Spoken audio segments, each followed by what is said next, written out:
Bismillahirrahmanirrahim. Assalamualaikum warahmatullahi wabarakatuh. Baiklah, kita berjumpa kembali dalam pertemuan yang keempat mata pelajaran informatika kelas 10. Masih dengan materi yang sama, namun kali ini kita akan membahas menu-menu yang berbeda. Oke, langsung saja. Pada pertemuan keempat kali ini, kita akan membahas menu reference, menu mailings dan menu review, serta menu view pada Microsoft Word 2007. Yang pertama di sini adalah menu reference.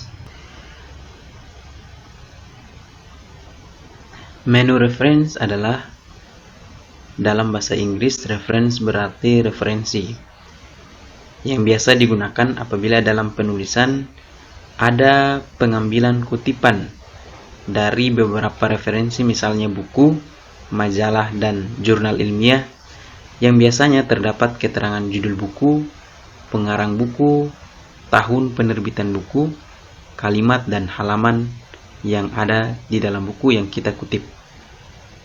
Pada menu ini juga terdapat menu fungsi dari table of contents, di mana kita bisa membuat daftar isi dari suatu makalah maupun suatu penulisan yang telah kita buat. Seperti yang saya singgung tadi, kita juga dapat membuat menu footnote atau kutipan. Di samping itu juga kita bisa membuat sebuah daftar pustaka dengan menggunakan menu fungsi bibliografi, serta kita juga bisa membuat sebuah daftar gambar yang dalam hal ini kaitannya dengan gambar-gambar yang kita masukkan pada file yang kita kerjakan. Baiklah, menu selanjutnya yaitu menu mailings, di mana menu mailings ini berfungsi misalnya untuk pembuatan penamaan pada amplop atau label. Jadi biasanya di bagian depan amplop itu dituliskan kepada yang terhormat bla bla bla bla di tempat. Jadi di sini menu yang ini yang nantinya kita gunakan untuk menulis alamat atau tujuan surat tersebut. Setelah itu menu berikutnya yaitu menu review.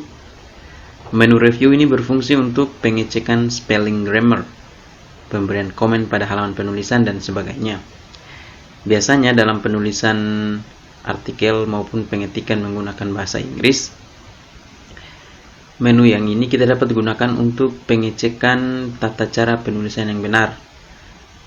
Secara default pada Microsoft Word 2007, spelling dan grammar ini menggunakan bahasa Inggris. Jadi, jika kita mengetik dengan menggunakan bahasa Indonesia, kita perlu menambahkan aplikasi tertentu yang bisa mensupport di mana pengecekan dalam bahasa Indonesia. Selanjutnya yaitu menu view. Menu view sendiri artinya menampilkan, di mana menu view ini membantu untuk menampilkan ataupun mengecek secara keseluruhan atau draft penulisan apakah sudah sesuai dengan yang diinginkan dengan fungsi-fungsi tertentu. Misalnya yang pertama, fungsi menu dokumen view, di mana untuk menampilkan lembar kerja dengan pilihan print layout, full screen, outline maupun draft. Berikutnya format pengaturan dengan bantuan menu fungsi show hide. Artinya show menunjukkan, hide menyembunyikan. Apa yang kita sembunyikan dan apa yang kita tunjukkan ini yaitu pada pilihan ruler, grid line, document maps, thumbnail, dan message bar. Di situ jika kita ingin menampilkan maka kita centang, dan jika kita ingin menyembunyikan atau menghilangkan maka kita lepaskan centang yang ada. Kita juga bisa memperbesar dan memperkecil halaman kerja dengan menggunakan fungsi zoom. Kita juga bisa mengatur penampilan secara window dengan bantuan menu window Yang pertama ada Arrange All untuk menampilkan seluruh dokumen Microsoft Word yang sedang aktif dalam satu layar. Agar tampilan kembali normal, maka cukup klik Maximize. Kita juga bisa split atau memotong layar penulisan yang sedang aktif. Kemudian di bawah layar tersebut akan tampil layar seluruh penulisan dari judul penulisannya yang sama. Biasanya berguna untuk pengecekan supaya tidak bolak-balik mencari-cari penulisan yang hendak dibandingkan. Pada menu Q ini juga terdapat menu fungsi makros. Apabila penulisan menggunakannya, kita bisa mempelajarinya lebih lanjut. Baik, selanjutnya kita akan mempraktekannya agar benar-benar paham dengan apa yang telah saya jelaskan. Baik, sekarang kita akan mengaplikasikan apa yang telah kita pelajari tadi. Langsung saja kita masuk pada menu Reference. Di sini yang pertama di bagian kiri adalah Table of Contents, di mana yang seperti saya jelaskan tadi bahwa ini digunakan untuk membuat daftar isi. Baiklah, kita akan coba kita membuat daftar isinya. Klik menu Table of Contents. Setelah itu kita bisa pilih, ada beberapa macam jenis daftar isi. Saya pilih yang paling bawah sebagai contoh. Oke. Di sini kita bisa mengubah judulnya di atas. Dari Table of Content kita bisa merubah menjadi daftar isi. Dan misalnya di bagian pertama kita bisa mengubah menjadi bab 1. Bagian kedua kita bisa mengubah menjadi bab 2 dan sebagainya. Ada menu di samping Table of Contents di sini, di mana kita gunakan untuk menambahkan teks, sedangkan Update Table digunakan untuk mengupdate tabel daftar isi atau tabel of content yang telah kita buat. Baik, selanjutnya pada bagian kanan terdapat menu Insert Footnote, di mana di sini saya mencontohkan dengan tulisan yang ada. Ini adalah contoh beberapa tulisan yang nantinya saya coba untuk masukkan footnote atau kutipan. Jadi gunanya di sini, misalnya kita ambil pada kata bira. Di sini kita masukkan footnote atau kutipan, kita klik menu Insert Footnote, maka secara otomatis catatan kaki atau footnote telah berada pada bagian bawah dengan nomor 1. Perhatikan nomor 1. Dan bagian atas pun terdapat nomor 1. Nah, itu gunanya footnote, dimana biasanya kata yang digunakan diketik di atas, kita bisa berikan penjelasan di bagian bawah. Misalnya bira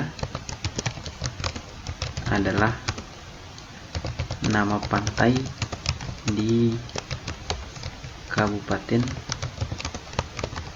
Bulukumba. Itu sebagai contoh. Kita bisa memberikan hingga 2 buah catatan kaki maupun 3. Di sini ada 1, 2, 3. Ada di sini 1, 2, 3. Jadi menu selanjutnya yaitu Next Footnote, di mana kita bisa mencari catatan kaki menggunakan Next Footnote.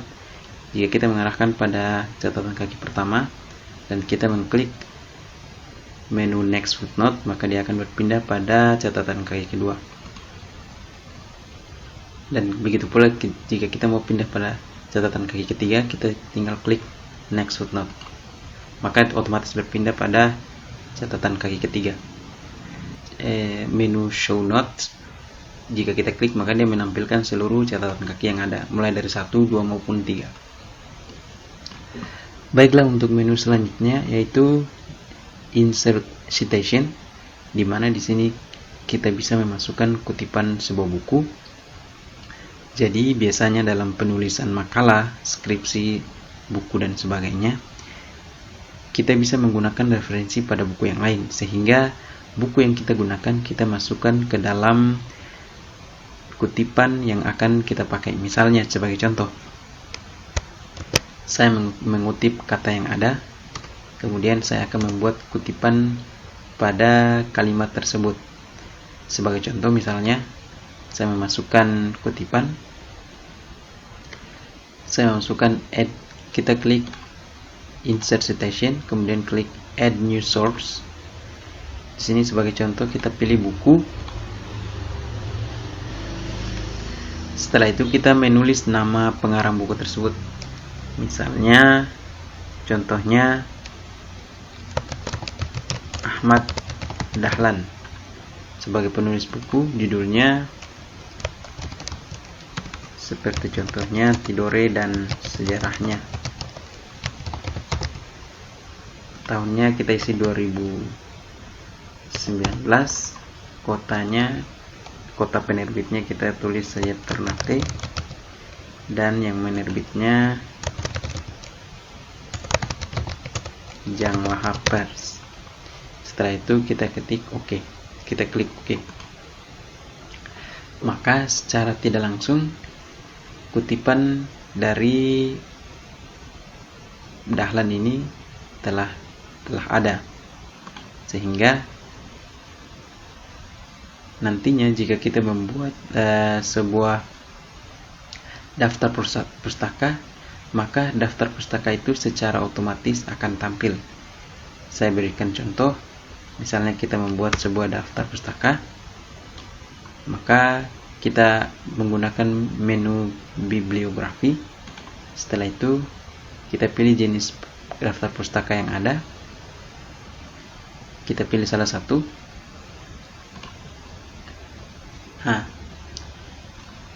Maka secara tidak langsung kutipan yang telah kita tulis di atas tadi akan muncul secara otomatis pada daftar pustaka yang nantinya kita buat. Kita bisa mengeditnya di sini. Dari kata bibliografi kita bisa membuatnya menjadi daftar pustaka. Ini adalah salah satu kegunaan dari menu insert caption, di mana kita buat dulu daftar kutipannya. Setelah itu kita bisa membuat daftar pustaka dari kutipan-kutipan yang telah kita buat sebelumnya. Baiklah, selanjutnya kita masuk pada insert caption. Di sini saya akan mencoba memasukkan salah satu gambar. Baiklah, sebagai contoh saya akan memasukkan salah satu gambar. Di sini saya akan memasukkan logo dari SMA IT Citra Umat. Setelah itu saya akan membuat caption dari gambar tersebut. Kita langsung pilih klik insert caption. Di sini kita bisa mengubah captionnya dari figur 1, kita bisa membuatnya dalam bentuk gambar 1.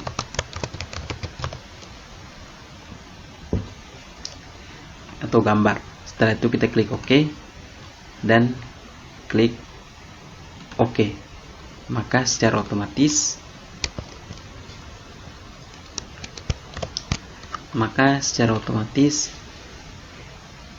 caption yang ada pada gambar telah terbuat. Apa kegunaan dari caption ini?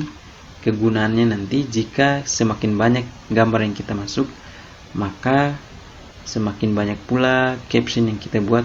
Maka secara otomatis jika kita membuat sebuah daftar gambar, maka daftar gambar tersebut telah muncul secara otomatis.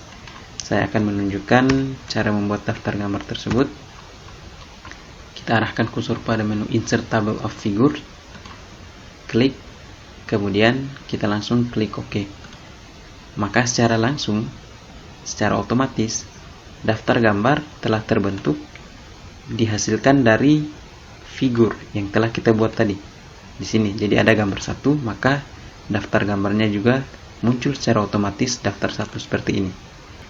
Baiklah, itulah tadi beberapa menu fungsi yang sering digunakan dalam menu reference.